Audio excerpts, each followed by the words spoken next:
Ginawa naman ng 2024 Asia's Influential Leader Award sa ALC Group of Companies Chairman at Chief Executive Officer Mr. D. Edgar Cabangon sa naganap na awarding ceremony sa Okada, Manila. Isa si Mr. Cabangon sa higit kumulang 80 mga opisyal ng gobyerno, guro, doktor, negosyante, artista, dancers at singers na mula sa mga bansa sa Asia na ginawaran ng naturang prestiyosong parangal. Ayon kay Dr. Ronel Ibanez, presidente ng nasabing award-giving body, dumaan sa pag-isala ang mga nakatanggap ng parangal na ibinibigay sa mga individual o institusyon sa Asia na may malaking ambag at impluensya. Sa pamamagitan po ng ating mga awards council, sila po ang siyang nag-screen, nag-evaluate ng ating mga nominees. Of course, it comes from them as well yung ating mga nominations, no? At meron po tayong mga criteria, kagaya na lamang po ng influensya po ng nominee na ito. Ano po ba ang nagawa nito sa community? Ano po ang kanya pong service? Ang kanya pong, we also have here the impact ng nominees na ito. May mga kanya-kanya po itong mga percentage na kung saan kapag ang nominee po na ito ay pumasa, saka po namin sila ini-inform that they are an awardee. Habang ipinagpapasalamat naman ni Mr. Cabangon ang natanggap na pagkilala na anya hindi lamang para sa kanya kundi para sa kanyang amang si late Ambassador Antonio Cabangon Chua at sa buong ALC Group. ALC Group of Companies. This award is for all of us. Mabuhay. We love you, Dad. This is for you. Bukod kay Mr. Cabangon, nakatanggap din ng parangal ang ilang mga opisyal ng pamahalaan.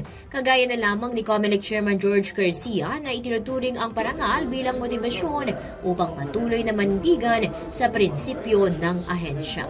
Isa lang po naman ang aming pong pinapanindigan, transparency, accountability, and inclusiveness. So dapat yan yung panuntunan na kung saan sa aking palagay, lahat naman ang nasa pamahalaan, dapat yan ang inaambisyon. Lalong-lalo na ang issue ng transparency. Kinakailangan ipakita natin sa mga mamamayan na lahat ng aspeto, proseso ng ating pamamahala, nakikita nila, alam nila, and dapat accountable tayo, lalong-lalo na sa ating pagkilos. Hindi lamang sa pagsasalita, sapagkat sa bandang huli, utang natin sa kanila kung bakit nandito tayo sa posisyon. Habang hinikayat naman ni DICT Secretary Ivan Uy ang mga kabataan na mag-aral ng maigi, matuto mula sa iba at sa mga nakatatanda.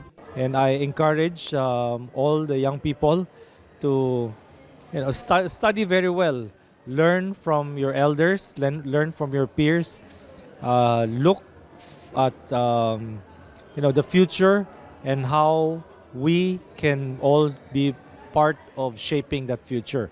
That future belongs to you. Nakatanggap din ng award ang ilang mga lokal na opisyal, gaya na lamang ni Bulacan Vice Governor Alex Castro na nagpaabot ng mensahe para sa kapwa niya kabataang leader. Payo ko sa inyo, mag-stick lang kayo sa values nyo. Alam ko maraming pressure, maraming makaka-impluwensya sa inyo. Always choose the good side and be the best version of yourself, best version of a leader na kaya nyong gawin. Kasi we are the future. So walang gagawa nito. Hindi natin to gagawin bukas o sa makalawang. Kailangan gawin na natin ngayon.